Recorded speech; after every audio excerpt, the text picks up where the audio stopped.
Hey, what's going on, guys? It's Venomousfatman here, and I'm right now in Flippers Cinemas over here in Hollywood, Florida, and tonight it's all about Sherlock Holmes, A Game of Shadows. I've been waiting on this movie for quite some time now. I cannot wait to go in to check this out. So, this is the sequel to the original Sherlock Holmes that stars Robert Downey Jr. and Jude Law as pretty much the original dynamic duo of the 18th century. So, in this sequel, I'm hearing Sherlock Holmes is going to be able to go up against his longtime nemesis, Professor Moriarty. So, I cannot wait to check it out.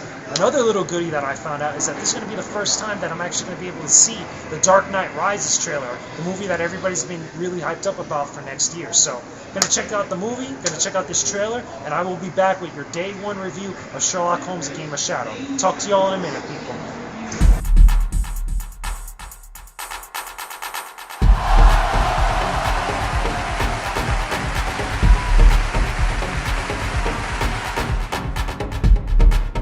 Hey, what's going on, all my otakus out there? VFM here. This is a brand new segment of The Verdict for all of you guys out there, and this is your day one review of Sherlock Holmes, A Game of Shadows. So, going into this movie, I expected a lot of cool, great things. I expected to be some great acting, some real intuitive storytelling, a lot of cool moments spread throughout the movie. So, after I've seen it, in its first showing at midnight, I can honestly and decisively say that I was thoroughly disappointed when I saw Sherlock Holmes, A Game of Shadows, for a number of different reasons, which I'm going to get into now. Bottom line, before we get into that, this movie is the sequel to the original Sherlock Holmes, starring Robert Downey Jr. and Jude Law, pretty much the continuation of what goes down between those characters and their actual kind of, cat and mouse chase between Sherlock Holmes and Professor Moriarty. Professor Moriarty, he's the character kind of like, what Joker is to Batman is what Moriarty is to Sherlock Holmes. So, with that being said, here's a couple of problems that I have with this movie. While it was good in continuing the story from the original movie, from the first Sherlock Holmes, and while it was good where they kind of, tried to expand upon a lot of the different moments that were established in the first Sherlock Holmes, the slow motion type of scenes, and also the kind of like predetermined or premonition type of moments that Sherlock has before something goes down or like a cool action sequence happens.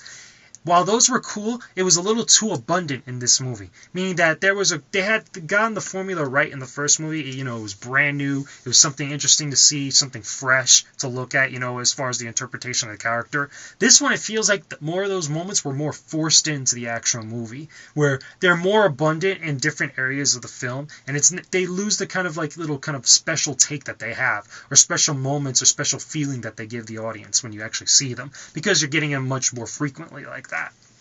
On top of that, here's another problem that I had with this movie.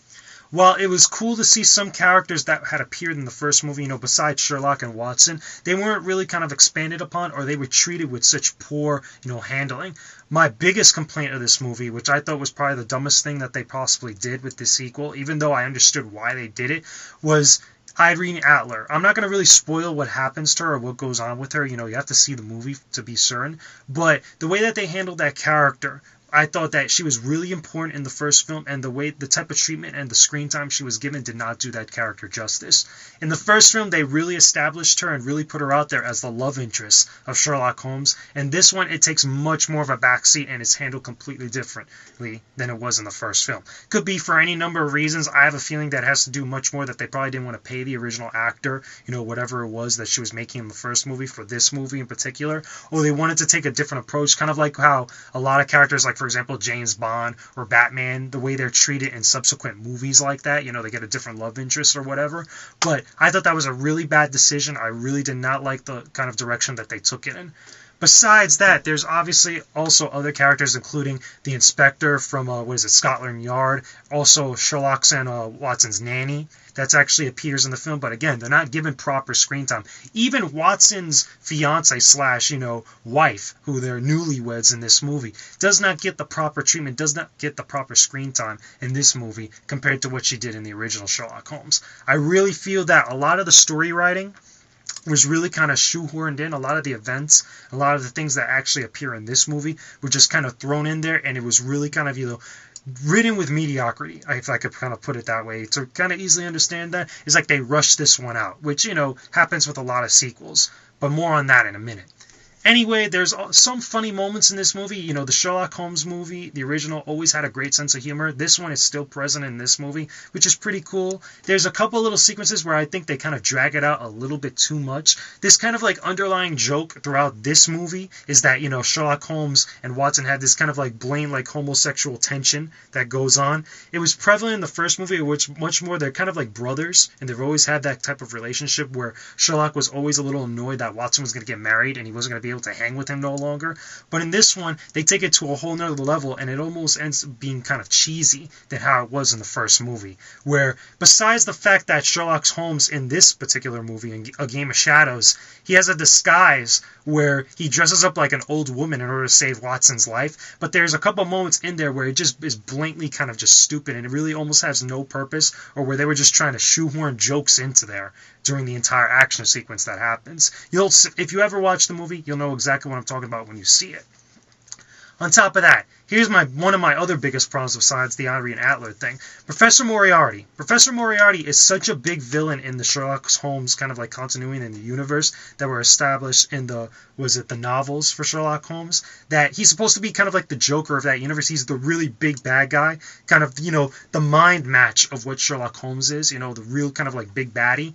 And in this one, while the actor that they got, it's the guy from Mad Men. I forgot his name at the moment, you know, his name escapes me, but the English actor from Mad Men that, you know, appears from London, he plays Moriarty in this film. While that casting was really good, I felt that the writing for him and the actual stuff that the actual story and the actual script had given the actor, it wasn't really enough for him to work with. It was kind of bad. So he tried his best, kind of like what Robert Downey Jr. did for this movie as well. They tried their best to actually make it work, and you could see the effort that's coming from the actors, but it just doesn't escape how bad the actual story ends up being, because Moriarty should have had much more of a specific type of threat level to Sherlock Holmes. While there's some things that happen, again, I'm not going to spoil it exactly, it doesn't have the big impact for things that happen, with Sherlock's love interest in this movie, what happens with other kind of like important people and throughout the entire plot. There's also, not going to spoil the climax. Again, I'm trying really hard not to without, giving too much away. There's a big climax point in this movie which is really, really cool, and they kind of, to kind of play on the dynamic that they're both intellectually equal on some level or not, that Moriarty has this same sort of premonition sense that Sherlock Holmes has, and while it's cool that that's great that, he's able to be that type of match for Sherlock, however, the execution is utterly terrible. It almost is like, again, shoehorned in, tongue-in-cheek, and looks completely stupid than what it actually should be. There's other cool moments, really cool action sequences, really cool fight sequences for this movie. Pretty awesome with that matter.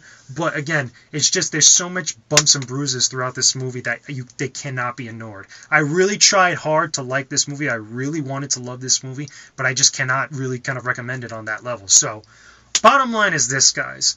If you liked the first Sherlock Holmes, and if you're kind of a purist, if you really enjoyed the first movie, you will see a lot of the stuff that is wrong with this movie, and you could really tell that, it's starting to wear down thin and that they're really kind of going downhill. But if you haven't seen the first Sherlock Holmes movie, you won't be lost when you see A Game of Shadows. You may enjoy it on some level or not, but if you want the definitive and better experience of the two movies, definitely go see the first one, because that is where they really kind of nailed, the nail on the head. So with that being said, honestly, I did not like Sherlock Holmes, A Game of Shadows. There's already a third film in the process of being made. They already got the script, already in the writing stages or almost upon completion. So, who knows? Maybe in the next couple of years, they could probably do a lot better, with Sherlock Holmes 3. I don't know what they're going to call it. Take like a page out of Mission Impossible's book, with Mission Impossible 3 being better than Part 2.